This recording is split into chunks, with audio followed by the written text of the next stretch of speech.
So good morning once again. Okay. So I'm just about to tell the importance of economy, preparation strategy for TSPSC Group 1. So someone was asking, is the syllabus different from APPSC Group 1? Yes, answer is absolutely different because in APPSC Group 1, only Indian economy, AP economy together chapter wise is mentioned almost. Agriculture in India, agriculture in Andhra Pradesh. Industry in India, industry in Andhra Pradesh. Mobilization of resources, taxation, budgeting. However, Indian economy, similar chapters are there in APPSC Group 1 and TSPSC Group 1. So, TGPSC Group 1 economy paper consists of three different sections: Indian economy, Telangana economy, economy versus development. That the syllabus clearly defined chapter wise and unit wise also. So, before we go with the syllabus all that and all, first, what is that they're expecting for Group 1? Or for that matter, any government job, what is that they're expecting from prelims? What is that they're expecting from the mains? So if you look at, there is variation in prelims also in APPSC Group 1 and TSPSC Group 1. Paper 1, paper 2, both are there in APPSC, I think so. So just like CSAT preparation in APPSC Group 1 pattern. But in TGPSC, only one paper is there together. So anyway, so as of now, before you start for any exam, any notification, anyway, they were told that March first week, I think, Group 1 results are going to come. So after the results, very soon, we're expecting a notification. But irrespective of notification, what should we approach towards any government exam, especially for Group 1 in that sense? So first you have to look at SWOT analysis of the exam. Sir, what do I mean by SWOT analysis of the exam? So let me ask a very basic question. Why do you want to prepare for Group 1? Or for that matter, UPSC? So almost all UPSC aspirants also write groups. So why do you want to prepare for UPSC or TGPSC or APPSC for that matter? Any government job. What could be the reason? What is the reason? I'll try to cover all aspects. Syllabus, topic wise, micro topic, sources also, all that I'm going to cover. Don't worry. I'm just asking very basic question. Why do you want to prepare for Group 1 exam or for that matter government job? What is the reason? Sir, right to be silent is a fundamental right, sir. Don't ask any questions. Command here, reply something, online students. Suppose someone is asking you, why do you want to prepare for Group 1 or for that matter, to serve people with secure job? Wow, very balanced answer, diplomatic answer. To serve society, yes, accepted. More benefits. Oh, salary as well as apart from salary, other benefits also, yes. What else? Sir, job security. Oh, nice. First, you should have clarity of your career. You should know what you are doing. You should know why you are doing. You need not answer me, but you should answer yourself. The stronger the answer, the powerful the answer, why you want to prepare for Group 1, and the better the preparation and the better the result. So first time, if someone is asking us, why do you want to prepare for Group 1? You said some 2-3 lines or one line answer, that's okay. But the more stronger answer you have, the better answer you have, the more convincing answer you have for yourself, accordingly you'll be preparing. So you have to answer to yourself, why are you selecting a particular career when there are so many options are available? What all you said is correct. Job security, government job, benefits also, social status also, visible power also, that to posting in the same state. Civil services, sometimes we may not get selected in the same cadre, we may not be lucky. But Group 1, same state posting, over a period of time, 6 to 7 years, if you get selected for DSP or deputy collector, you'll become conferred IAS, conferred IPS also. So all these are the reasons why we want to prepare for Group 1. Yes? Now why do you think government is conducting an exam and what is that they're expecting from the exam? So let me ask a very basic question. Suppose you have gone to market for buying a shirt or a dress for a festival.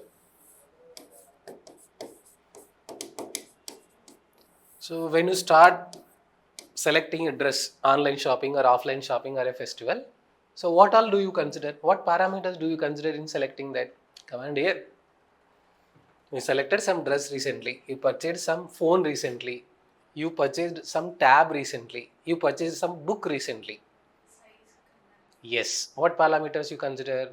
Very nice. Size of the dress, color of the dress, price of the dress, brand. What else? Quality, cost, Oh my god, nice. Which suits according to your requirements. Very good. Suppose dress is very nice, color is very good, size is okay, cost is just 1 lakh only, 1 lakh rupees only. So what is your perception about it? Not affordable, so extremely costly, we don't want to buy it. Can we say that? Yes. Suppose dress is just available only for 9 rupees or 90 rupees. What is your perception about it? Because it's available for low cost, I'm not sure whether it might be qualitative or not. We'll get doubt. So when do we buy? When we feel value for money, correct? What is meaning of value for money? There is a checklist. You said size, sir, color, sir, brand, cost, quality, all this. So if parameters satisfied one by one, you will feel value for money, then you will buy it. Exactly. When a public service commission is selecting a candidate for whom 25 to 35 years of the powers and accountability responsibility will be transferred, they are also looking for certain qualities in the aspirants.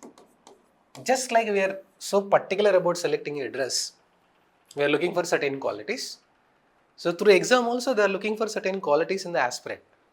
So they have their own checklist. So the more near we have the qualities, our chances are going to be more. So first we should understand what is the demand of the exam. Sir, what is meaning of SWOT analysis, sir?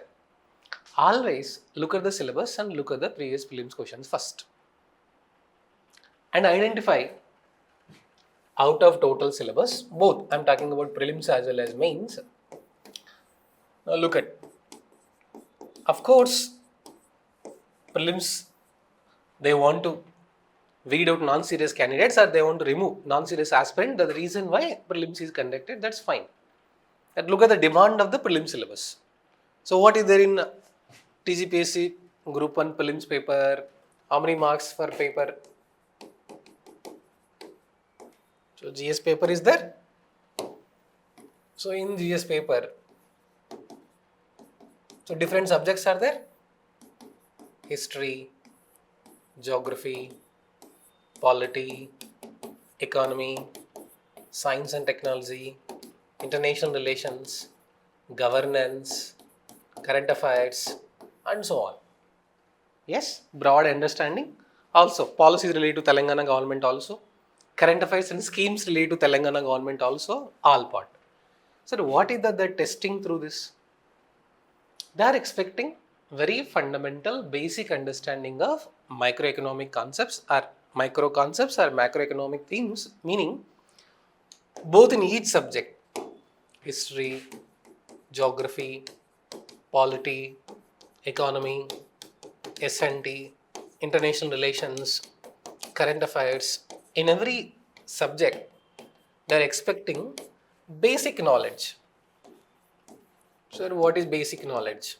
So if on an average, a student of 10th and above standard is reading that particular subject, certain basic terminology and the concepts he is supposed to know.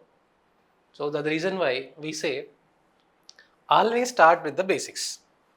So before even starting the preparation, first try to understand out of the syllabus in prelims. Do SWOT analysis. What do you mean of SWOT analysis, sir? See, based on educational background, based on your coaching, based on your comfort, you like certain subjects, you don't like certain subjects. Or you will feel okay with some subjects, you will feel not okay with some subjects. It varies from person to person. That is called as SWOT analysis. First identify in prelims which topics you are comfortable or which subjects you are comfortable. That is called as your positive area. It means you are okay. With little bit preparation, with serious preparation in those subjects, in those chapters, you can identify the answers easily. That is called a positive area. Suppose somebody has done BA Political Science, MA Political Science. Obviously for him, polity would be easy because he studied that academically. For science student, science and technology questions would be relatively comparatively easy because he studied engineering. So these are called as positive areas. అంటే ఏంటి, సిలబస్లో ఏ చాప్టర్లో ఏ యూనిట్లు మనం కంఫర్టబుల్గా ఉన్నాం అంటే ఆ టోటల్ సిలబస్లో కొన్ని సబ్జెక్ట్లో కొన్ని ఏరియాలో మనం స్ట్రాంగ్ ఉన్నాం. That is called as positive areas. This is not the problem. The problem is with negative areas. So you have to identify negative areas also. Unfortunately, we don't identify negative areas till the exam. సిలబస్లో ఏ చాప్టర్లు ఏ టాపిక్లు మనం కంఫర్టబుల్గా లేము first మనం తెలుసుకోవాలి కదా, not after the exam. Before exam only you have to find out. So look at the syllabus which have some basic knowledge, okay. You don't have any knowledge or if you try to attempt, most probably the topic answer would be zero. అంటే మనకు దాని గురించి ఏ knowledge లేదు, ఏ అవగాహన లేదు. ఒకవేళ మనం questions attempt చేస్తే ఆన్సర్ రాంగ్ అయ్యే ఛాన్స్ ఉంది. సో నెగిటివ్ మార్కింగ్ ఉందా గ్రూప్ 1 ప్రిలిమ్స్లో? టీ specific group 1 prelims negative marking is there? No. But even then at least some basic understanding is required. Even to identify the answer, even if negative marking is not there, at least some basic understanding is required. So second important point, identify your negative areas. అంటే సిలబస్లో ఏ చాప్టర్లు ఏ టాపిక్లు ఏ యూనిట్లు మనం comfortable, ఏ సబ్జెక్ట్లు ఏ టాపిక్లు మనం comfortable కాదు. That is the second point. Equal area where you can also score, others also can score. అంటే ఏంటి, చదివితే మనం ఆన్సర్ చేయొచ్చు, మన కాంపిటీటర్ ఆన్సర్ చేయొచ్చు. Mostly current affairs, if you're regularly following current affairs of at least last 1 year, so మీరు మీ friend ఇద్దరు ఫాలో అవుతున్నారు, so anybody can answer it. Specialise knowledge ఏమీ అవసరం లేదు. That is called equal area. But important point to remember is always to maximise our score in the prelims. Very easy to say but very difficult to follow. I'm saying the word very easy to say but very difficult to follow. Why sir? Maximise your score in your positive areas. మనం ఏ ఏ చాప్టర్లో ఏ ఏ యూనిట్లో ఏ సబ్జెక్ట్లో కంఫర్టబుల్గా ఉన్నామో try to increase your score as much as possible. Whichever negative areas are there, don't ignore them completely. మనకు ఏ topics ఏ చాప్టర్స్ ఏ సిలబస్ నచ్చదో వాటిని పూర్తిగా వదిలేయకూడదు. అందులో కూడా minimum average marks you have to get. Equal area just your equal. So look at, మీకు నచ్చిన ఏరియాలో మీకు నచ్చిన టాపిక్లో ఎక్స్ స్కోర్ తెచ్చుకుంటున్నారు.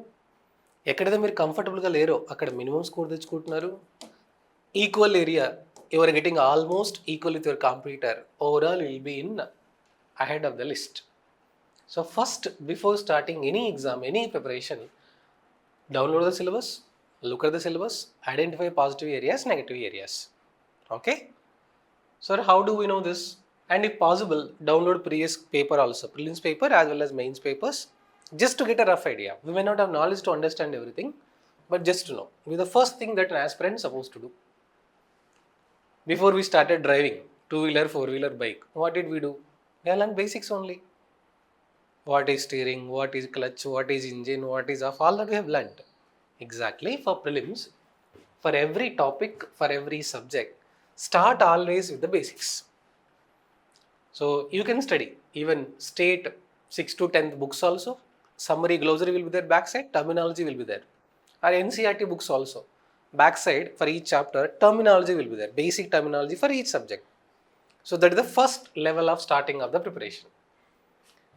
Then each subject wise have micro planning also, overview of the planning also, according to your preparation choice. Then coming to mains answer writing. In prelims, what is they are expecting, sir? Conceptual clarity. Whatever you read, not just try to by heart, but try to understand and link it with the real life example. అంటే definition ఊరికే by heart చేయాల్సిన అవసరం లేదు. అర్థం చేసుకుని నిజమైన జీవితంలో ఏమేమి జరుగుతున్నాయో వాటిని లింక్ చేస్తే చాలు. The reason being, every day when you read the paper will come across geography issue, polity issue, history issue, economy issue, Asian issue, IR issue, and so on. So look at, everybody is talking about some movie now, a Bollywood movie, Shambhaji Maharaj, Chhawa, oh my god, so Chhawa, so it's a movie in the news. For someone it's entertainment, but for someone expected history question also about Maratha Empire, maybe. That is aspirant mindset. Similarly, Kumbh Mela is going on in Prayagraj. Stampede happened in Delhi railway station. Recent current affairs only. So ఢిల్లీలో railway station తొక్కిసలాట జరిగింది. Kumbh Mela almost లాస్ట్కి వచ్చేసాం. అనుకున్న దానికన్నా చాలా ఎక్కువ మంది వచ్చారు. So historical significance, current affairs in the news. అసలు కుంభమేళ అంటే ఏంటి, ఎందుకు జరుపుతారు, ఏంటి significance? So what is happening around us, examiner is observing to test a candidate's knowledge. Then just recently in some state cyclone happened, landslide happened. That's only geography. So if you look at all the subject that they're asking, history, geography, polity, SNT, IR, all this. So in each subject, a candidate supposed to know minimum basic knowledge and most likely link that with the current affairs also. So first, conceptual clarity. Second, link with the current affairs. So Supreme Court has given some judgment regarding age relaxation about EWS in UPSC. High Court has given some judgment, Madhya Pradesh High Court. And earlier, Supreme Court has given some judgment regarding reclassification of SC reservation or ST reservation. SC reservation? Yes. Subclassification of? So what does it mean? Some administrative aspect of the government, economic aspect of the government. What is polity? It will tell us about rules and regulations. As an individual, what rules we are supposed to follow? As an officer, what rules we are supposed to follow? As a group of people, what rules we are supposed to follow? That's what about polity. We'll study something called constitution. So what does it say? Rules, regulations which we supposed to follow, society supposed to follow, government supposed to follow, and in the process everybody will get benefited. So in simple, we gave rule book to us. That rule book only is called as constitution. So that the basic understanding of polity, how government will function, how bills are passed, how legislature will have the powers, what is the difference between executive, judiciary, all that interaction only is called as polity. Now coming to geography. Geography talks about holistically resources, land, vegetation, crops, dams, rivers, and what are the problem that we are facing, what are the natural calamities. That is only called as geography. History. So many events have happened in the past. Out of that, some major events we are studying and we are learning some lessons also. గతంలో చాలా జరిగాయి, అందులో కొన్ని ముఖ్యమైన వాటిని మనం చదువుతున్నాం, అందులోంచి ఏం నేర్చుకోవాలి. So that is about history only. SNT, look at artificial intelligence, robotics, internet of things, blockchain, cyber fraud, DeepSeek, deepfake, ChatGPT. Look at the world. So ప్రపంచంలో మారుతున్న సైన్స్ అండ్ టెక్నాలజీకి అనుగుణంగా governance improve ఎలా చేయొచ్చు, ప్రజలకి ప్రభుత్వానికి మేలు చేసే విధంగా టెక్నాలజీని మనం ఎలా వాడచ్చు. So that the purpose of keeping SNT in the exam. So if you look at broad understanding of the knowledge of the holistic view of comprehensive knowledge of all the topics is required for the prelims. Sir A subject నుంచి ఎన్ని questions వస్తాయి sir? Know where it is defined, nothing it is mention, but on an average we have to cover all the subjects. So we can't take risk. Degree exam, PG exam లాగా choice, ఈ chapter మాత్రమే చదువుతాను, ఈ subject మాత్రమే చదువుతాను అని చెప్పడానికి లేదు. Purely depend upon the examiner choice. So ఒకసారి హిస్టరీ నుంచి 20 క్వశ్చన్స్ రావచ్చు, నెక్స్ట్ టైం హిస్టరీ నుంచి 10 క్వశ్చన్సే రావచ్చు, కానీ చదవాల్సిందే. So we cannot ignore any subject in the prelims. It is going to be a very risky venture if you do that. Okay, but you can allocate time accordingly. తక్కువ time, high yielding, low investment, high return. తక్కువ టైంలో ఎక్కువ మార్కులు వచ్చే areas అన్ని చాప్టర్లలో ఉన్నాయి. హిస్టరీలో repeated themes from modern history 1857 revolt. పాలిటీలో repeated themes fundamental rights, legislature, president chapter. ఎకానమీలో repeated themes national income, poverty, unemployment, inflation. జోగ్రఫీలో repeated themes natural calamities, types of soils, vegetation. అలా ప్రతి సబ్జెక్ట్లో repeated themes are there in the exam. You must cover all repeated themes. So this is overview of prelims. Coming to mains, when you become an officer tomorrow, you'll be drafting the file. Deputy Collector, DSP, IAS, IPS, whatever. అయిన తర్వాత ప్రభుత్వానికి, మంత్రులకి సంబంధించి బిల్లులు తయారు చేసే వాళ్ళే officers. So you will B drafting the bill. Actually you will B preparing the bill. So మనం bill తయారు చేసినప్పుడు మనం ఏం రాసామో మనకు అర్థం కావాలి, పై వాళ్ళకి అర్థం కావాలి, అందరికీ అర్థం కావాలి కదా. That is the reason why mains answer writing practice is kept. So చదివిన టాపిక్ని in a simplified way how will you present the answer? That the purpose of mains answer writing. ఆ టాపిక్ గురించి మనకు చాలా తెలుసు, కానీ ఎగ్జామ్లో అడిగిన క్వశ్చన్కి అడిగిన ఆన్సర్ ఇచ్చామా లేదా? So different dimensions will be there, different tag words will be there. Evaluate, explain, compare, criticise, critically analyse. So ఆ టాపిక్లో వాళ్ళు అడిగిన క్వశ్చన్ సంబంధించి మన దగ్గర ఉన్న ఆన్సర్ని కంటెంట్ ప్రజెంట్ చేసామా లేదా? So mains answer writing will not come in a single day, it will take some time. So ఒక్కొక్కరికి ఒక్కో ఆన్సర్ రైటింగ్ స్కిల్స్ ఉంటుంది. కానీ డిగ్రీ పీజీ ఎగ్జామ్లో మనం చేసిన అంతా ఏంటి అంటే, వాళ్ళు ఏ క్వశ్చన్ అడిగినా సరే మనకు వచ్చిన ఆన్సర్ రాసేస్తాం. Most likely degree PG exams are like that. Whatever is the dimension of the question they ask, we will write whatever we know. But competitive exams game is different. Suppose they are asked a question, discuss the causes for 1857 revolt.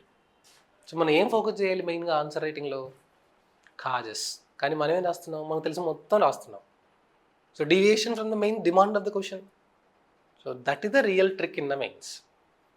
So content development, keep ready of model sketch of the answer and keep writing answer writing practice as and when you get free time. So మెయిన్స్లో ఏం expect చేస్తున్నారు sir? ఎలాగో టీజీపీఎస్సీలో interview లేదు కదా, only mains only, interview is not there, written marks only they will select. APPSC group 1 interview is there, correct? APPSC group 1 interview also is there. TGPSC group 1 interview is not there, I suppose, only through mains answer writing. So you have to maximize your score also, not in one paper. The challenge is in all the papers you should get average score and overall more marks than your competitor. So malli ikkada kuda SWOT analysis. Not everybody is perfect in all the papers.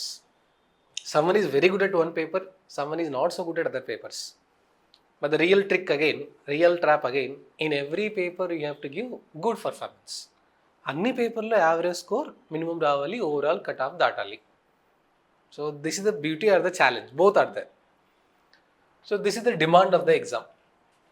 Coming to specific to our topic of discussion today, economy, Indian economy, how to prepare for it, what is expected of it, both for prelims as well as mains. Don't worry, I will be covering the syllabus also, so I will be covering resources also, and in a simplified manner, how can we focus on preparation for both prelims as well as mains.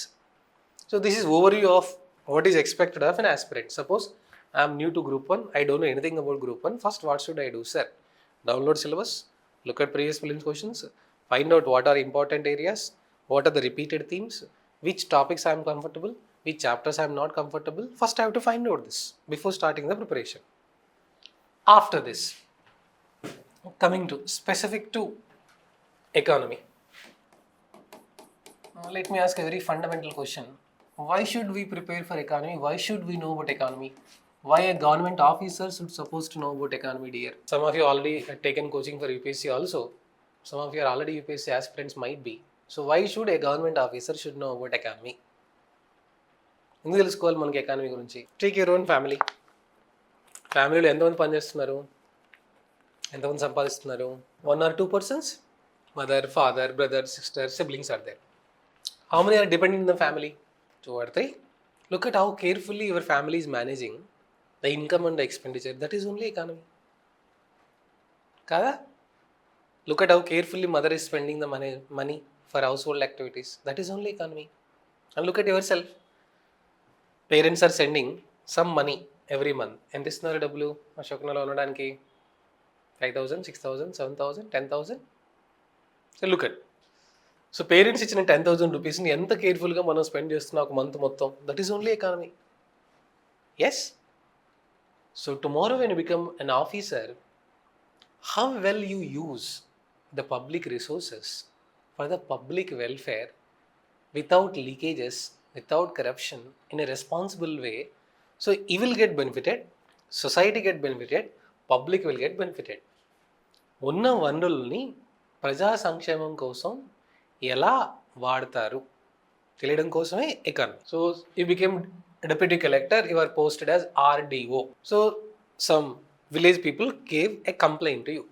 They are telling, sir, in summer we don't have proper drinking water, there is a water problem. In some other village they said, sir, we don't have road connectivity, public transportation is not there. In some other village they said, sir, we want a government hospital, మాకు ప్రభుత్వ hospital కావాలి, దగ్గరలో hospitals ఏం లేవు. కానీ government will not give all the money that you ask. Government will sanction around 40 crore or 50 crore for your division. For the entire district, around 150 crore, 200 crore is sanctioned. You have to select a choice. So whatever amount is given to you with the limited amount of 50 crore or 60 crore, you have to make a choice. ఎక్కడ school రావాలి, ఎక్కడ water project రావాలి, ఎక్కడ ఎవరికి allocate చేయాలి, మనమే decide అవ్వాలి as an officer. Will be selecting actually, will be implementing actually. So at that time, how well you manage them. That's the reason why economy is kept in the syllabus. Practical reason why economy is kept in the syllabus. When tomorrow you become different department, whichever department you are going to work, you will be allocating certain funds, and that funds, how well, how best you can use for the welfare of the public is the reason why economy is kept in the syllabus. So suppose a person became district registrar. So for district registrar office also, for computer upgradation, material cost, all that certain funds are given. How will you manage them? Now coming to syllabus specific. So TGPSC economy has 3 divisions. First division, Indian economy.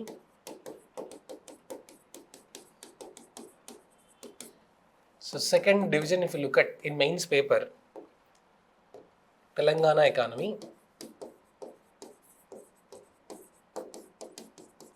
So third division, if you look at development versus environment. So I'll try to provide a brief idea what is the demand of the exam.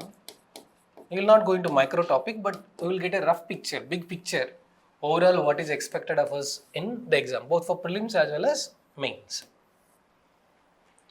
Now first I told you why they kept in the syllabus all this. Just now I said what should be your approach as an aspirant. So ఏం చేయాలి మనం? So ఇప్పుడు Indian economy ఏమేమి ఉన్నాయి sir, ఏం అడుగుతున్నారు sir, both prelims as well as mains. So if you look at in every exam both are there almost. So all the themes also are there. So as such, whenever we talk about overall in Indian economy, in subtopics, if you look at, if you observe, broad themes only I am giving, nothing to worry. Certain broad themes which are mentioned in the syllabus. National income, poverty and employment, money banking, taxation, fiscal policy, budgeting. So planning, commission and Niti Aayog. So broad template. Anyway, if you download the syllabus also it is mentioned like that. LPG reforms. Broad understanding of the syllabus. So just to know, why should we study this, sir? Very basic fundamental theme of the syllabus and very basic fundamental essence. Ivanni endukunnai sir? ఏంటి sir essence? So as a common man, what is happening in our state, what is happening in our country, what is happening globally in economic aspects? ప్రపంచ ఆర్థిక వ్యవస్థలో ఏ మార్పులు వస్తున్నాయి, మొత్తం భారతదేశ ఆర్థిక వ్యవస్థలో ఏ మార్పులు వస్తున్నాయి, మన రాష్ట్రంలో ఏం జరుగుతుంది, that is the demand of the exam. Sir first let me ask this question. National income. Why should we study this national income chapter, sir? I'll give rough idea also, don't worry. Let me ask you a question. So, your family went to attend a function. ఏదో ఫంక్షన్కి వెళ్ళారు family వాళ్ళంతా. So, your family is considered as rich family or poor family or middle class family or lower class family. How will you decide? Based on what? మన family రిచ్చా పూరా middle class ఎలా తెలుస్తుంది? దేన్ని బట్టి ఆలోచిస్తారు? Income of the family. Suppose we went in luxurious car, పెద్ద costly కార్లో వెళ్ళాం ఫంక్షన్కి. What happens to respect? More respect.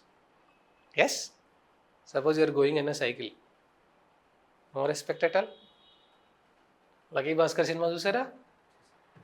So Lucky Bhaskar సినిమాలో పాపులర్ డైలాగ్ ఉంది, గుర్తుందా? ఇండియాలో వస్తువు కొనాలి అంటే డబ్బులు ఉండాలి, ఇండియాలో గౌరవం మర్యాద రావాలంటే డబ్బు ఒంటి నిండా కనపడాలి. కాదా?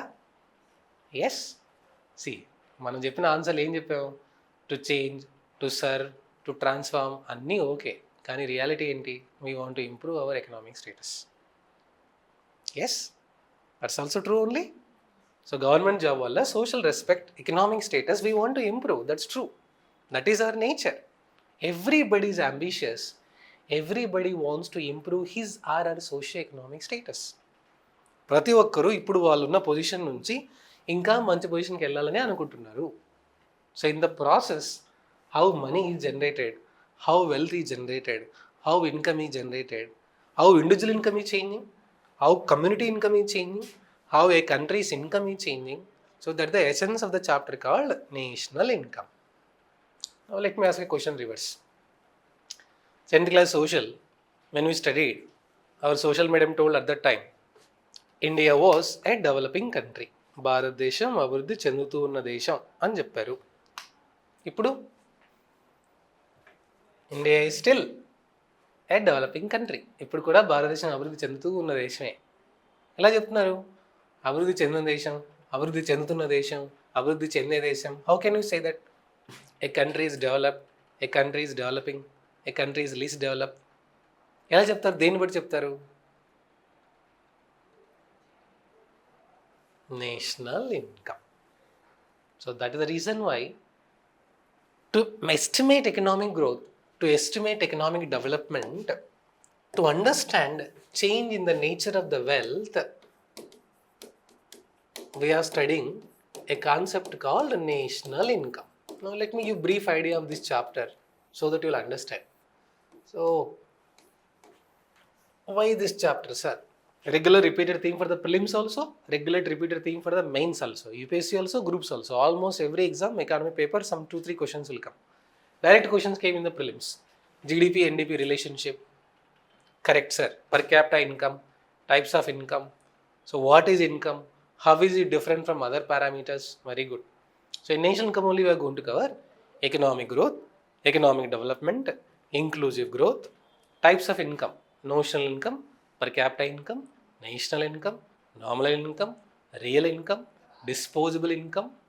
Along with that, what is the definition of income? What are factors of production? How income is generated? Nominal GDP, potential GDP, real GDP, green GDP. So domestic economic territory, GNP, NDP, NNP, current affairs also. Base year, there is a concept called base year, revision of the base year, changes in estimation of national income from 2015, and sector-wise contribution from primary sector, secondary sector, tertiary sector. So overall, and is Indian economy primarily agriculture based economy, service based economy? మన దేశంలో ప్రస్తుతం ఎక్కువ జనాభా ఏ రంగాల్లో ఆధారపడి ఉన్నారు, ఆదాయం ఎంత వస్తుంది, ప్రభుత్వంలో ఏ రంగం వాటా ఎంత, సో జాతీయ ఆదాయం పెరగడానికి కారణాలు ఏంటి, తలసరి ఆదాయం పెరుగుతుందా పెరగట్లేదా, సో రూరల్ అర్బన్ గ్రామీణ పట్టణ ప్రాంతాలకు తేడా ఏంటి, అభివృద్ధి చెందిన రాష్ట్రాలకి చెందుతున్న రాష్ట్రాలకు తేడా ఏంటి, సో జీడిపి జిఎన్పి ఎలా లెక్కిస్తారు, ఎన్డీపీ ఎన్పి ఎలా లెక్కిస్తారు. So all that we're going to study in this chapter called national income. For prelims, conceptual clarity of the terms is required. How, sir? So let me ask a question. What is economic growth? What is economic development? So a previous prelims question is asked based on these two terms. Economic growth sometimes leads to economic development. ఆర్థిక వృద్ధి అనేది ఆర్థిక అభివృద్ధికి దారి తీయవచ్చు. First we should know what is economic growth, what is economic development. So what is economic growth, sir? Adam Smith says everybody is ambitious, and in the process of achieving ambition, wealth is created through exchange of goods and services. Very fundamental question. Why are you buying goods and services? What is the difference between goods and services? So you are going to a hospital, you are buying a tablet. So you are taking an appointment with the doctor. That is service. A doctor is prescribing some medicines. That is called as goods. So కనిపించేవేమో వస్తువులు, కనిపించనివేమో సేవలు. Can we say tangible and intangible? So visible which satisfy the need is called as goods. Invisibles and intangibles which satisfy the need is called as services. వస్తువులు మరియు సేవలు. So take your own example. పొద్దున్నే లేచారు, morning పొద్దున్న లేచినప్పటి నుంచి సాయంత్రం నిద్రపోయేదాకా ఏమేమి వాడుతున్నారు? Everyday toothpaste, toothbrush, soap, some cosmetics, 2-wheeler, 4-wheeler, transportation, mobile, internet, recharge. All these are we are using. Why are you using all these goods and services? Because we want to satisfy our needs. Can we say that? So different people have different need. So to satisfy that need only, people are producing goods and services. In the process, how wealth is generated, that is only is called as national income concept.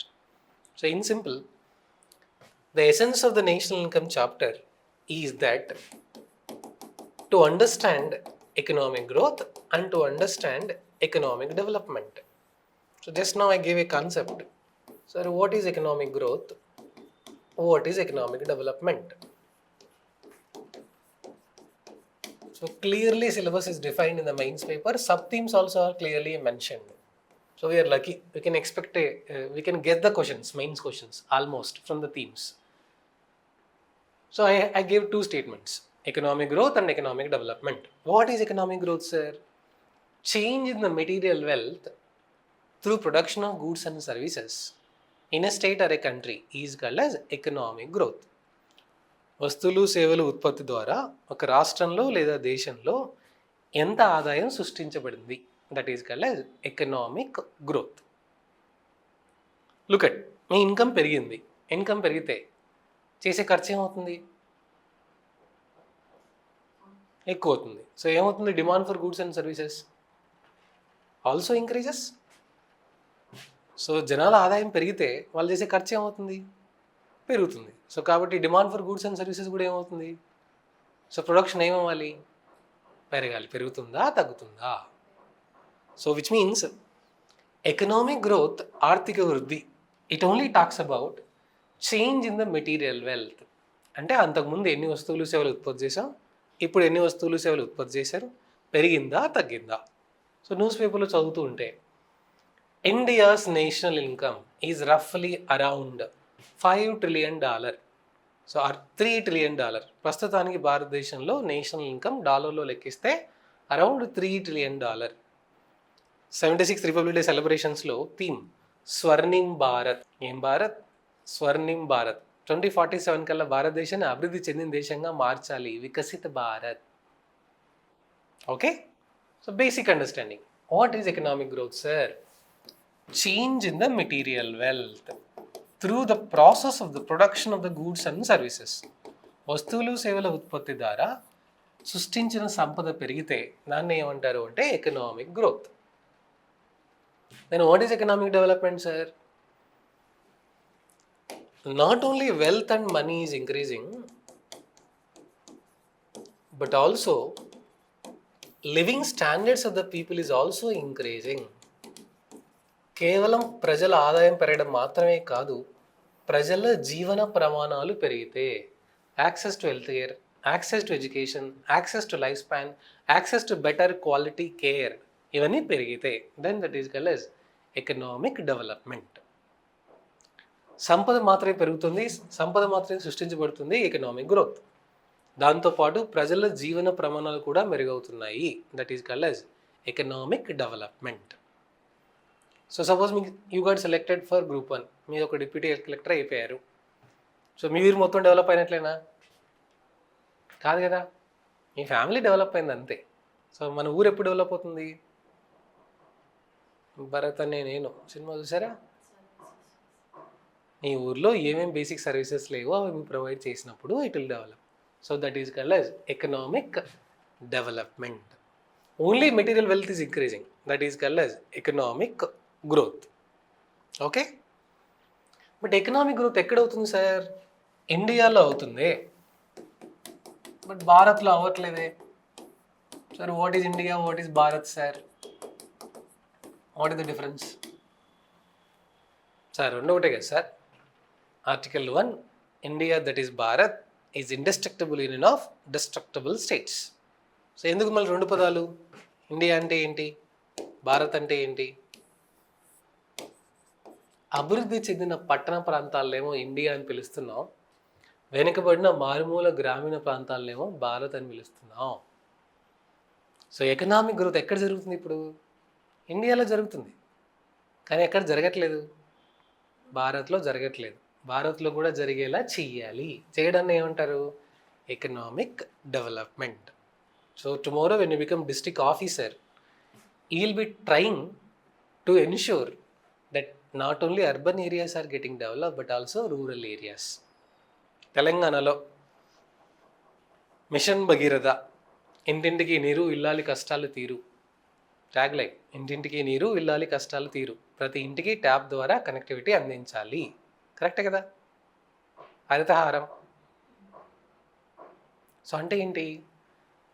కేవలం కొంతమంది, కేవలం కొన్ని రంగాలు, కేవలం కొన్ని ప్రాంతాల మధ్య మాత్రమే అభివృద్ధి ఉండకూడదు. అభివృద్ధి అనేది అందరికీ అందుబాటులోకి తీసుకురావాలి. So benefits of the economic growth should not be confined only to some people, only to some sections. It should be given to all the sections of the society.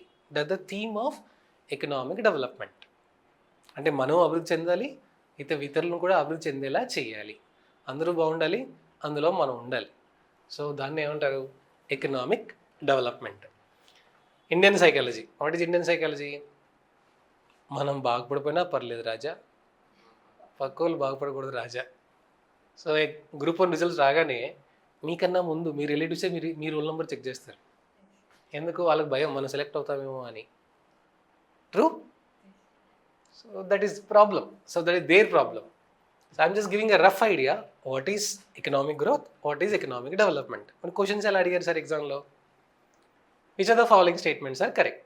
Statement 1, economic growth always lead to economic development.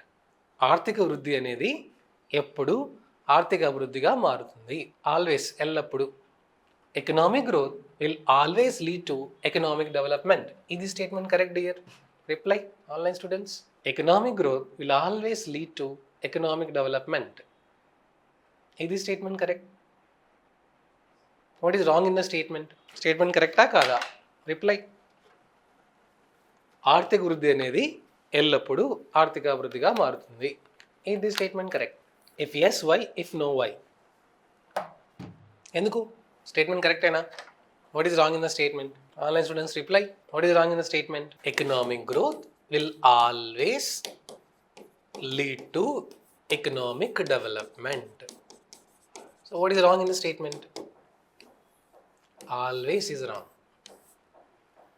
ఆర్థిక వృద్ధి ఎప్పుడూ ఆర్థిక అభివృద్ధిగా మారదు, ఎల్లప్పుడూ ఆర్థిక అభివృద్ధిగా మారదు. ఎందుకంటే ఇప్పుడే చెప్పాం కదా, కొంతమంది కొన్ని రంగాలు మాత్రమే అభివృద్ధి చెందుతున్నాయి.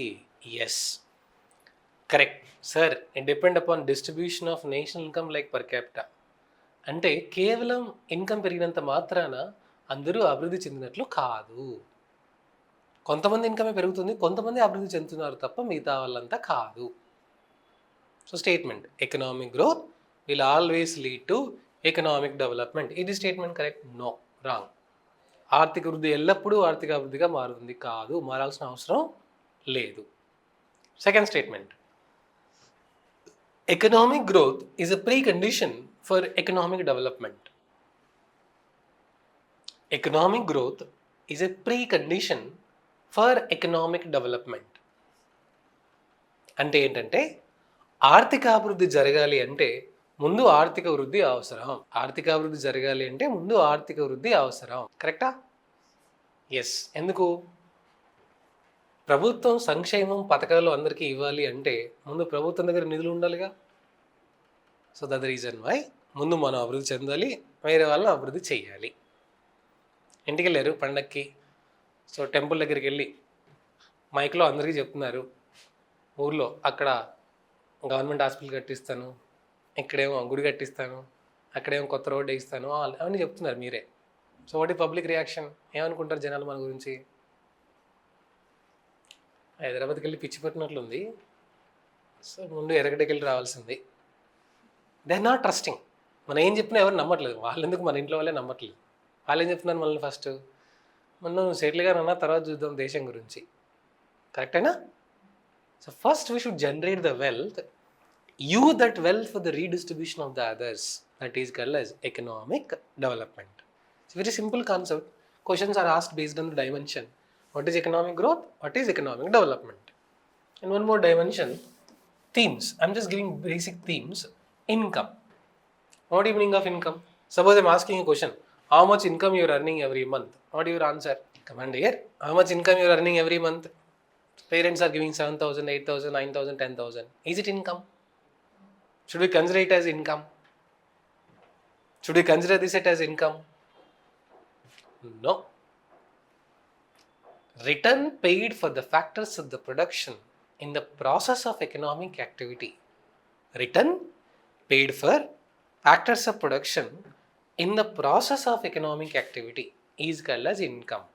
అంటే ఆర్థిక కార్యకలాపాలు నిర్వహించినప్పుడు వస్తువులు మరియు సేవల ఉత్పత్తిలో ఉత్పత్తి కారకాలకు చెల్లించే ప్రతిఫలాన్ని ఏమంటారు అంటే ఆదాయం, ఇన్కమ్, రిటర్న్. సో క్లాస్ రావడానికన్నా ముందు టిఫిన్ సెంటర్కి వెళ్ళి టిఫిన్ చేశారు. మసాలా దోశ 30 రూపీస్ 40 రూపీస్ వాళ్ళకి పే చేసాం. మనకు ఖర్చు కదా, హోటల్కి ఆదాయమే కదా.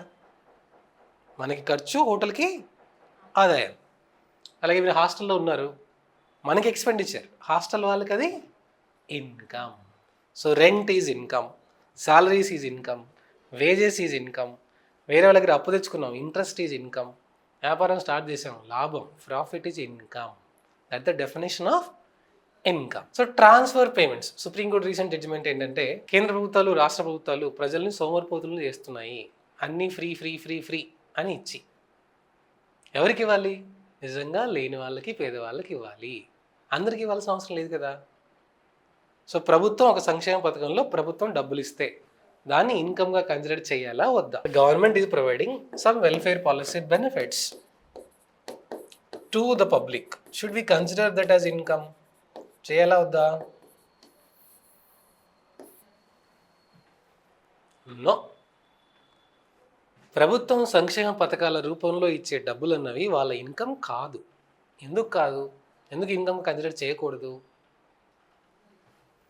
They are not producing any goods and services. It is not economic activity. అంటే ఏ వస్తువులు, సేవలు ఉత్పత్తి అవ్వట్లేదు, ఏ ఆర్థిక కార్యకలాపాలు జరగట్లేదు. కేవలం గవర్నమెంట్ అకౌంట్ నుంచి పబ్లిక్ అకౌంట్కి ట్రాన్స్ఫర్ జరిగింది అంతే. అందుకే దాన్ని ఏమన్నారు? Transfer payment. So should we consider this transfer payment as income? ఎగ్జామ్లో అడగాల్సిన క్వశ్చన్, అడిగిన క్వశ్చన్, ఏపీఎస్సీలో అడిగారు. Should we consider transfer payment as income? Transfer పేమెంట్స్ని ఇన్కమ్ లాగా పరిగణించవచ్చా? ఒక ఖాతా నుంచి ఇంకో ఖాతాకి డబ్బులు ట్రాన్స్ఫర్ అయితే అది ఆదాయం ఎట్లవుతుంది? కాదు కదా. So transfer payment is not income. Got some clarity? Then no sir. Yes, very good. So every month parents are giving us monthly expenditure, which economic terminology is called as grant. అంటే ఏంటి? No need to pay. తిరిగి మళ్ళీ చెల్లించాల్సిన అవసరం లేదు, ఏ ప్రతిఫలం ఆశించట్లేదు. C, లైఫ్లో ఏ ప్రతిఫలం ఆశించడం కూడా మన కోసం కష్టపడే వాళ్ళు, ఖర్చు చేసేవాళ్ళు ఇద్దరే, పేరెంట్సే.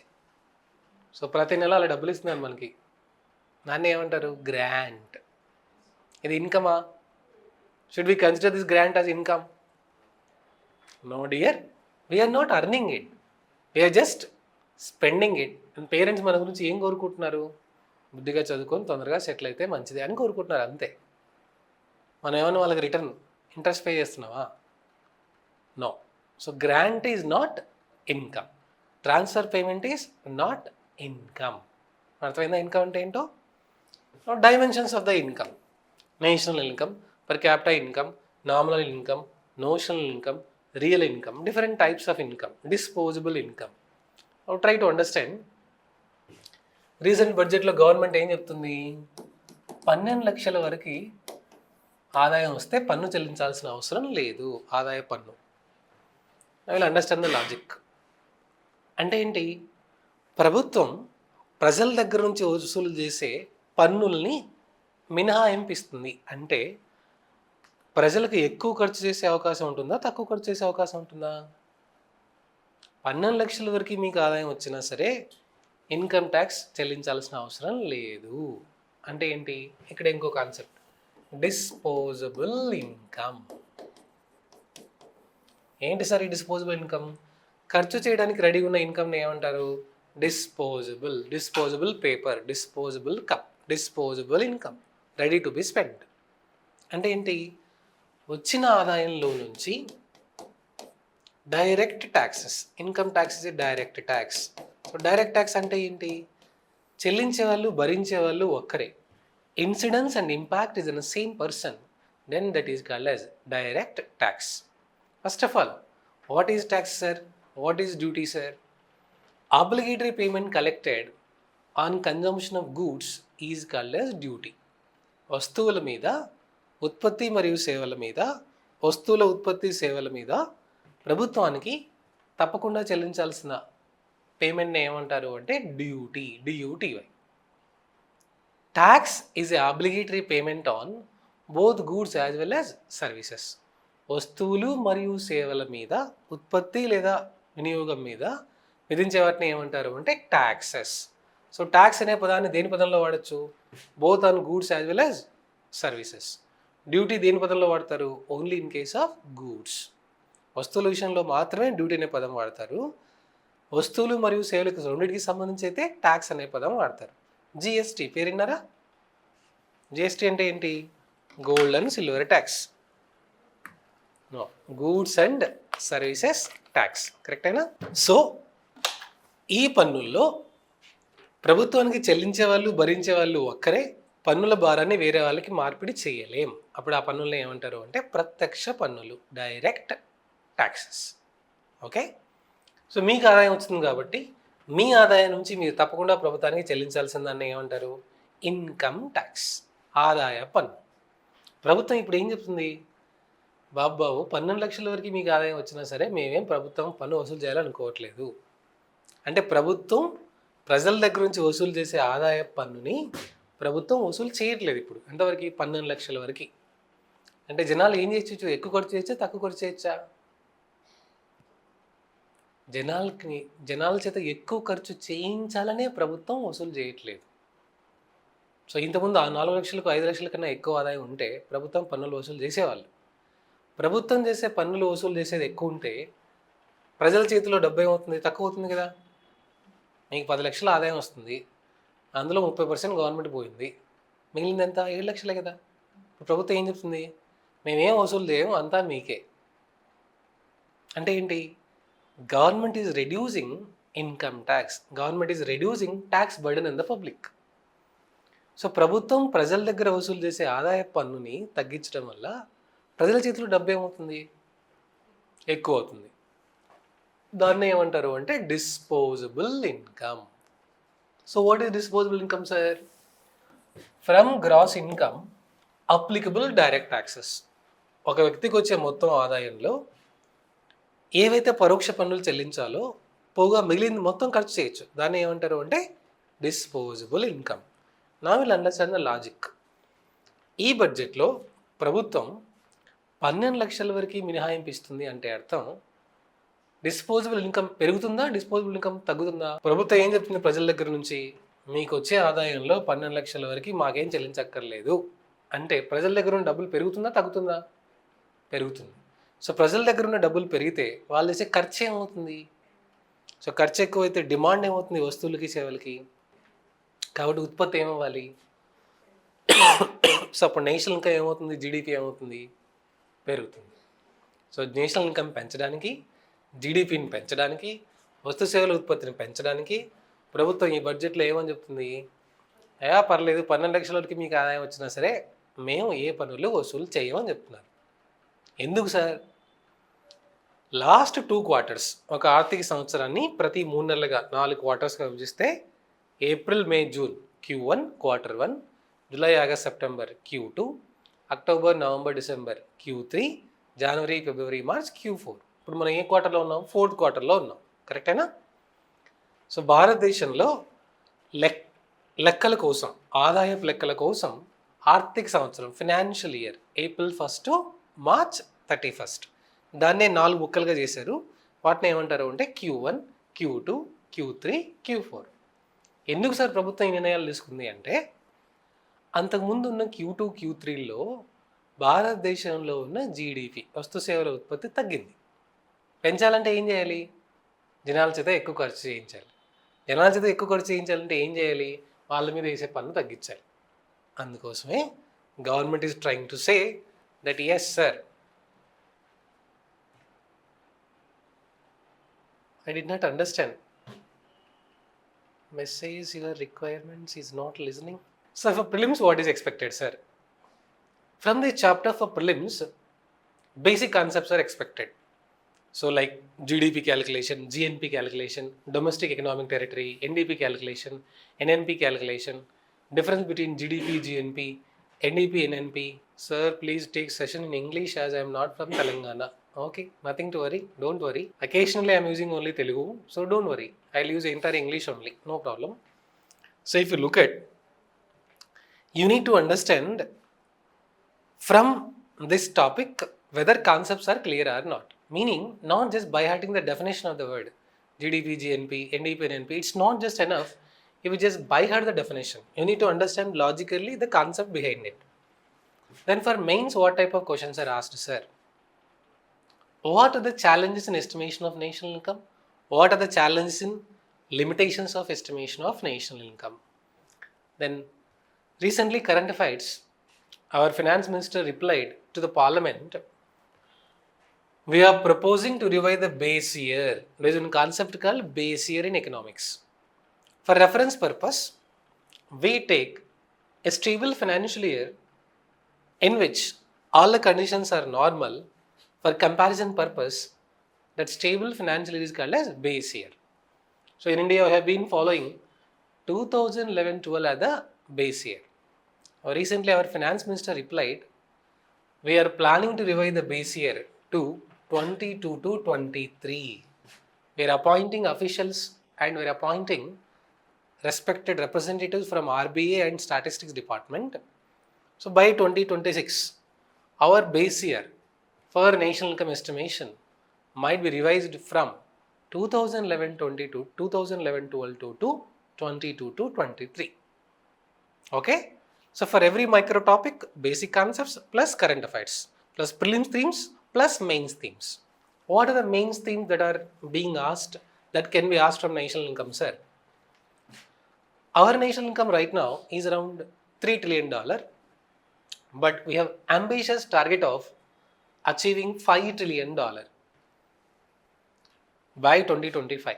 And we want to improve our GDP growth rate to $10 trillion by 2030.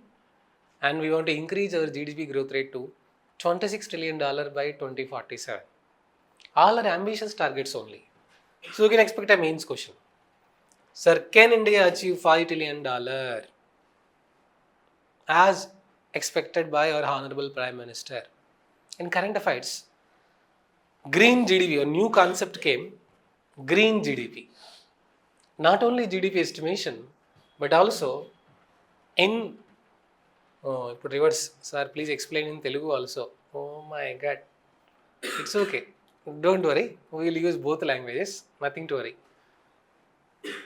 So GDP వస్తు సేవల ఉత్పత్తితో పాటు environment, impact on the environment also should be considered. That is colour green GDP.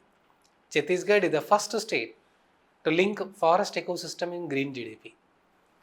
అంటే జీడిపి పెంచడం కోసం మనం కష్టపడుతున్నాం, కానీ ఆ ప్రాసెస్లో ఎన్విరాన్మెంట్కి ఏమైనా డ్యామేజ్ జరిగిందా అది కూడా ఎస్టిమేట్ చేయాలి. Current affairs, green GDP. Then what are the methods of estimation of national income? Income method, expenditure method, production method. What are the problems and challenges in each method? Mains question. And 2015 కన్నా ముందు, before 2015, what mechanism we used to follow in estimation of national income? So what are the changes that happened in estimation of national income after 2015? 2015 కన్నా ముందు, 2015 కన్నా తర్వాత.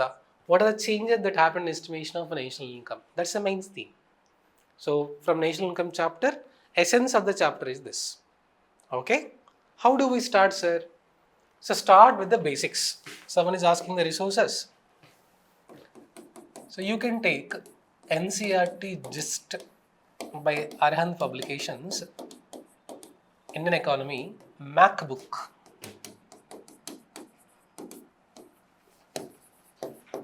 So instead of reading 9th, 10th, 11th, 12th NCERT book, from 9th, 10th, 11th, 12th NCERTs, all terminology is summarized in one single format. That is called as NCERT, Indian Economy, NCERT Gist, MacBook it is called as. So the beauty of the book is that according to the syllabus, national income, poverty, unemployment, taxation, like that, all NCERT chapters are summarized. So that is what is the essence, what is required for the prelims. So one book, if your concepts are clear, more than enough for the prelims. So you need not go for multiple books and bulky books, not required. Conceptual clarity is required. So this is the first in Indian economy. Subtopic is called as national income. And second subtopic is actually called as poverty unemployment. Now in this chapter, what is the dimension that they are going to ask?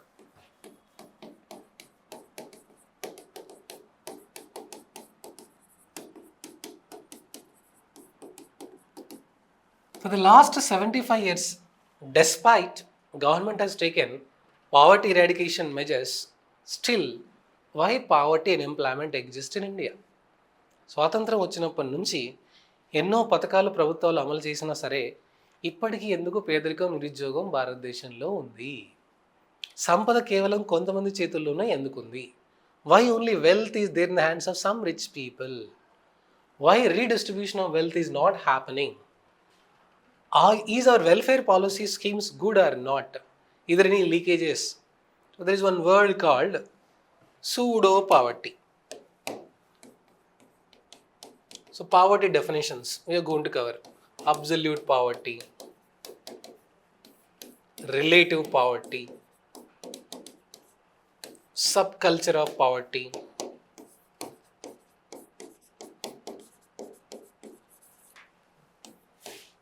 pseudo poverty, time poverty. So different types of poverty there. But పేదరికం అంటే ఎలా నిర్వచించాలి? What is the definition that we supposed to follow? Look at so much controversy that is going on. World Bank defines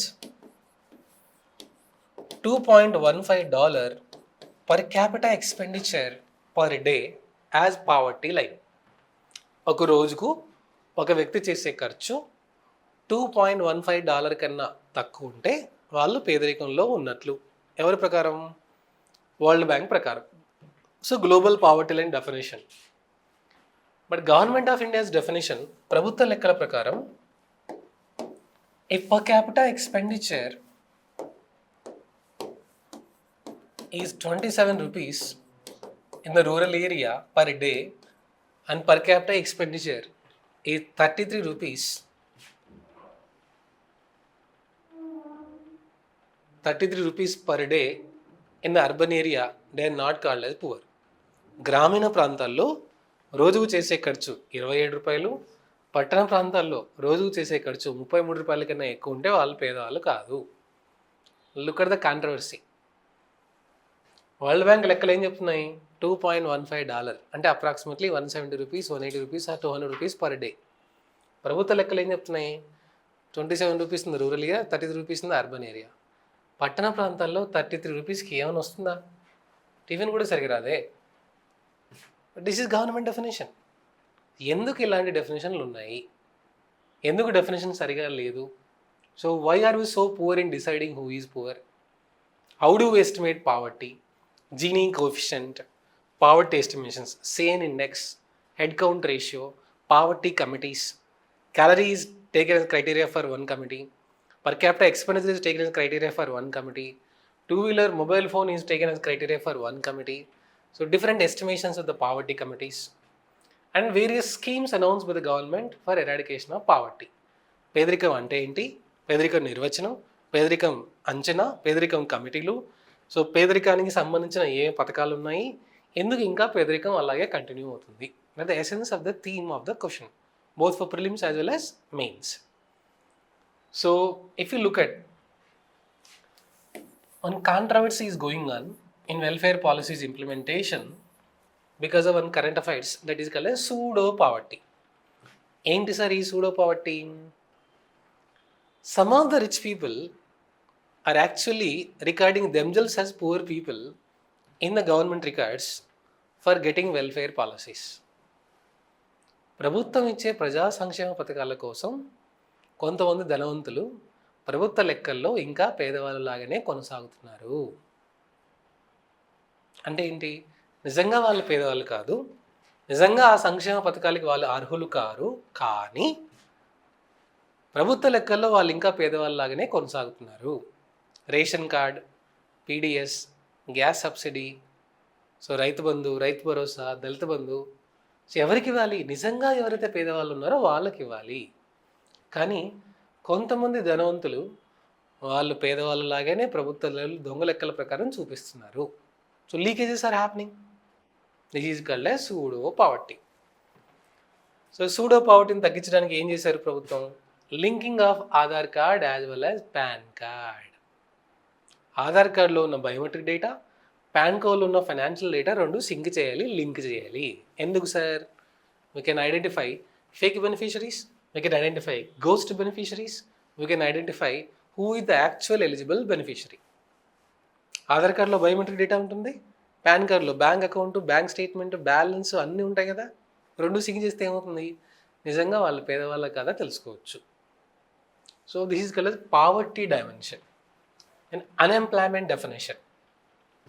what is the dimension of unemployment sir? Person is willing to work, person is searching for the work, person is capable to the work, and in a day not even 1 hour work is available. ఎందుకు నిరుద్యోగిత శాతం ఎక్కువ ఉంది? చదువుకి ఉద్యోగానికి ఏమైనా సంబంధం ఉందా?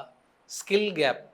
So types of unemployment again: seasonal employment, classical unemployment, technical unemployment,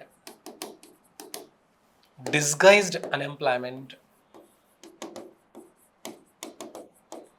frictional unemployment, voluntary unemployment, under employment. So current అఫైర్స్లో అయితే if you're following the newspaper, there is something called gig economy, moonlight employment. So unemployment అంటే ఏంటి? What is the definition of the unemployment according to government survey? అన్ఎంప్లాయ్మెంట్ని ఎవరు estimate చేస్తారు? అన్ఎంప్లాయ్మెంట్లో రకాలు. So what is unemployment? How unemployment is calculated? Who estimates unemployment? What are the different types of unemployment? Gig economy అంటే ఏంటి? పేరున్నారా? People don't want to work in a permanent job. They want to work in a temporary freelancing job. ఏ ఒక్క జాబ్లో పూర్తిగా పనిచేయాలని అనుకోవట్లేదు. అవసరం వరకు పని ఉన్నప్పుడు మాత్రమే చేస్తారు, డబ్బులు పే చేస్తారు, అంతే. Zomato delivery, Swiggy delivery boy, Zepto delivery boy. So వాళ్ళకేంటి? Based on the number of the deliveries completed only they will get the money. Rapido driver. So this is called as gig economy. Moonlight employment. Moonlight employment అంటే ఏంటి? Some of the software employees after COVID-19 they were working for 2 jobs simultaneously not knowing to each other. అంటే software employee ఒక కంపెనీకి తెలియకుండా ఇంకో కంపెనీకి ఒకేసారి 2 జాబులు చేస్తున్నారు, 2 జీతాలు తీసుకుంటున్నారు. So of course they dismiss from both of them. That is different. That is called as moonlight employment. చదువుకి ఉద్యోగానికి ఏంటి gap? Skill gap, education and skill gap. భారతదేశంలో ఎక్కువ జనాభా యువత ఉంది, కానీ ఈ యువత జనాభాని ఏం చేయాలి? స్కిల్స్ ఏర్పాటు చేసి వాళ్ళని ఎంప్లాయ్మెంట్గా మార్చాలి. Just because India has more population, there is no use of this population unless we skill them and convert them into working population. So భారతదేశంలో ఉన్న యువతకి కావాల్సిన తగిన శిక్షణ నైపుణ్యాలు అందించి వాళ్ళని వర్క్ ఫోర్స్గా మార్చాలి. You have to convert the youth into work force, meaning they have to earn. Then what happens to national income? Increases.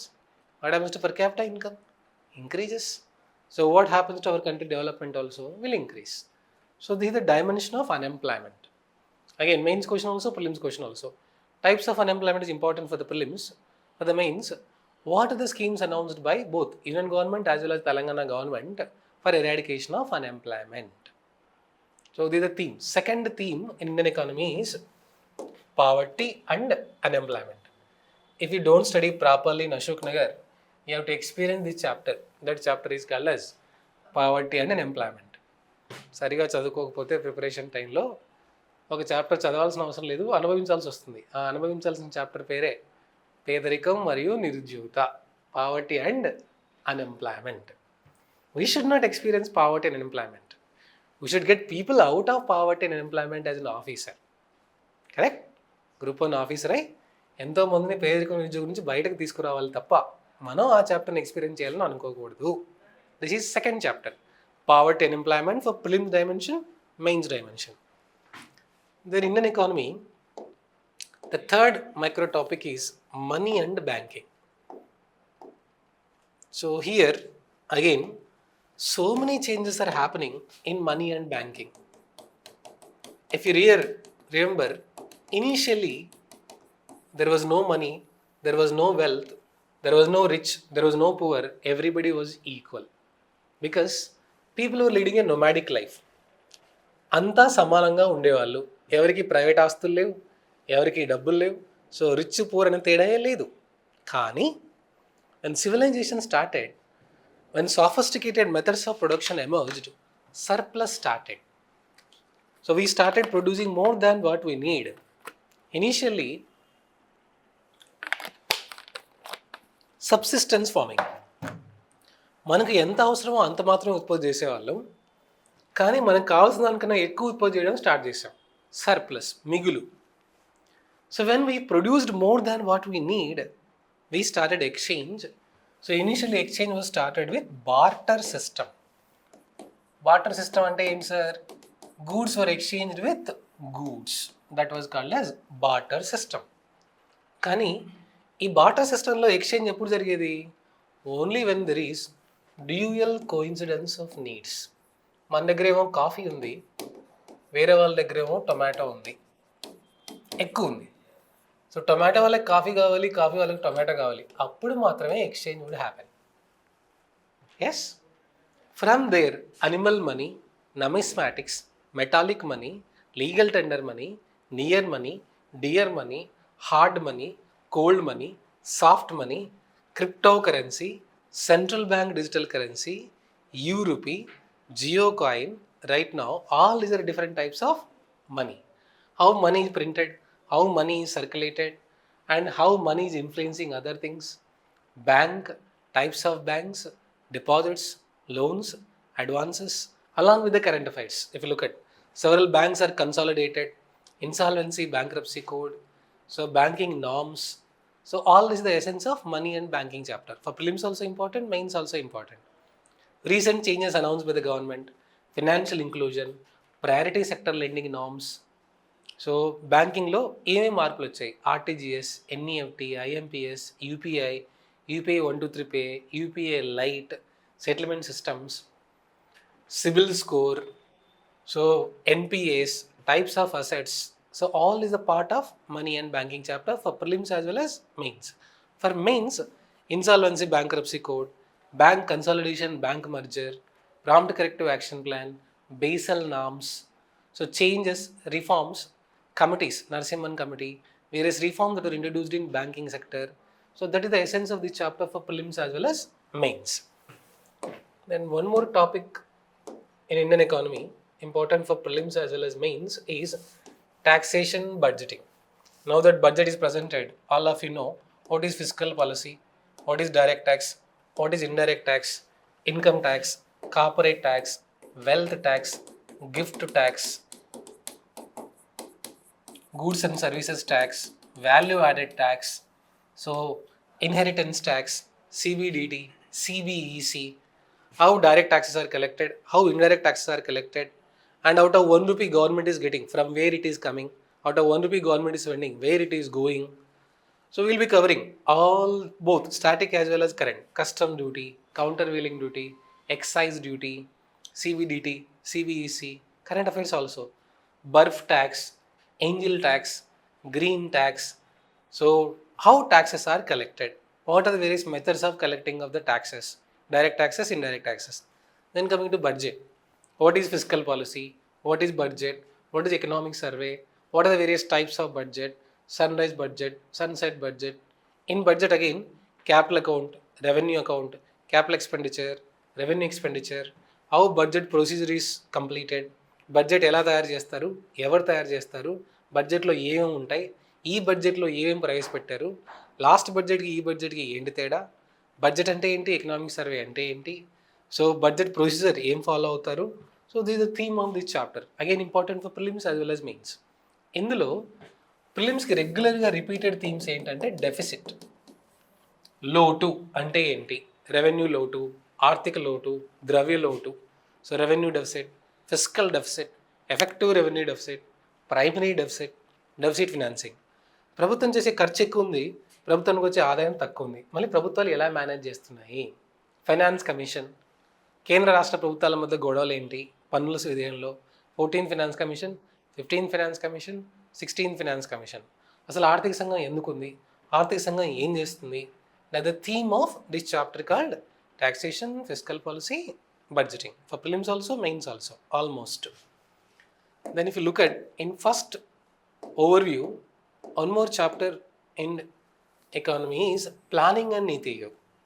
Here we are going to cover planning commission, planning history, brief idea of the plans, Vishvesvaraya plan, Gandhian plan, Sarvodaya plan, so people's plan, how planning commission functioned, planning commission objectives, plans and themes, focused areas.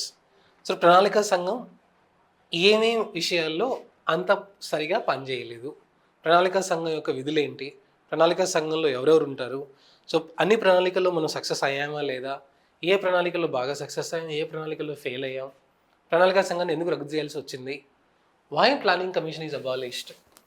Almost every day in the newspaper will be reading NITI Aayog, NITI Aayog reports, everyday will be giving some reports. అసలు నీతి ఆయోగ్ ఎందుకు వచ్చింది, planning కమిషన్కి నీతి ఆయోగ్కి ఏంటి differences, mains question. Discuss and differentiate planning commission and NITI Aayog, similarities as well as differences. So planning commission ఎప్పుడు start చేశారు, 1950లో. నీతి ఆయోగ్ ఎప్పుడు స్టార్ట్ చేశారు, 2015లో. ప్లానింగ్ కమిషన్లో ఎవరు ఉంటారు, నీతి ఆయోగ్లో ఎవరు ఉంటారు, ప్లానింగ్ కమిషన్కి నీతి ఆయోగ్కి ఏంటి తేడా, సో ఫంక్షనింగ్లో ఏంటి తేడా, రిసోర్సెస్లో ఏంటి తేడా, మెంబర్స్లో ఏంటి తేడా.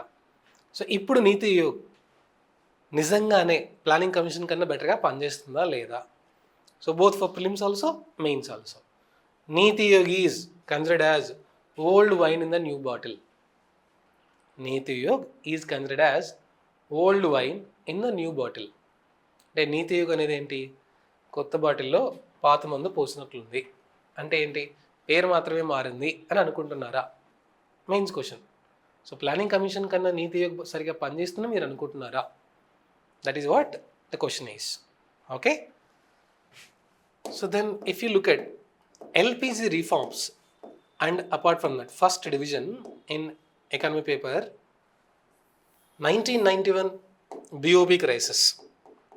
సో ఎక్స్టర్నల్ సెక్టర్లో ఏ రిఫార్మ్స్ వచ్చాయి, and PV Narasimha Rao was prime minister, liberalisation, privatisation, globalisation. What happened, why BOP crisis happened, 1991లో ఏ పరిస్థితుల్లో మనం ఆర్థిక సంస్కరణలు తీసుకురావాల్సి వచ్చింది, ఎందుకు సరళీకరణ, ప్రపంచీకరణ, ప్రైవేటీకరణ వెళ్ళాల్సి వచ్చింది. So recently PV Narasimha Rao was awarded Bharat Ratna also. Prime minister Manmohan Singh recently passed away. So at that time he was finance minister. సో ఈ ఆర్థిక సంస్కరణల వల్ల ఏం ఉపయోగం వచ్చింది, positives, negatives, challenges. So this is the first part of the Indian economy in mains.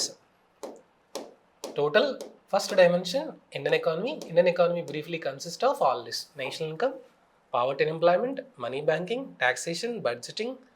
So Niti Ayog, LPG reforms. Second part, if you look at Telangana economy. So in Telangana economy, briefly I'll give rough idea only, rough picture. How Telangana state resources were there. So combined Andhra Pradesh, how the resources were there, land reforms, agriculture, industry, services in Telangana state. In simple, what are the resources available here? What are the policies available here? What are the changes in agriculture sector, industrial sector and service sector? So there is what is mentioned in Telangana economy briefly.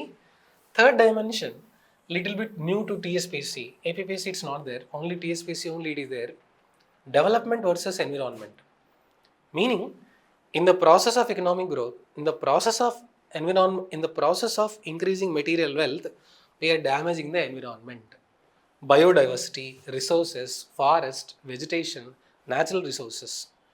So development జరగాలి, కానీ environment damage జరగకుండా జరగాలి. We should implement policies in such a way. We should improve economic growth along with conservation of the environment. So Kaleshwaram project గురించి పెద్ద issue అవుతుంది కదా.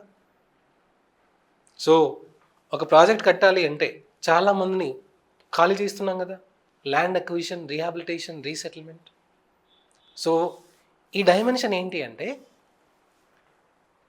we should use the resources not only for ourselves but also for future generations. ప్రస్తుతం ఉన్న వనరులు మనవి మాత్రమే కాదు, భవిష్యత్ తరాల వాళ్ళవి కూడా అనుకుని దృష్టిలో పెట్టుకుని డెవలప్మెంట్ ప్లాన్ చేయాలి. We should conserve the resources, we should ensure and we should try to rectify as much as possible damage to the environment. So this is brief idea about what is mentioned in syllabus for TGPSC for mains, both for prelims as well as mains.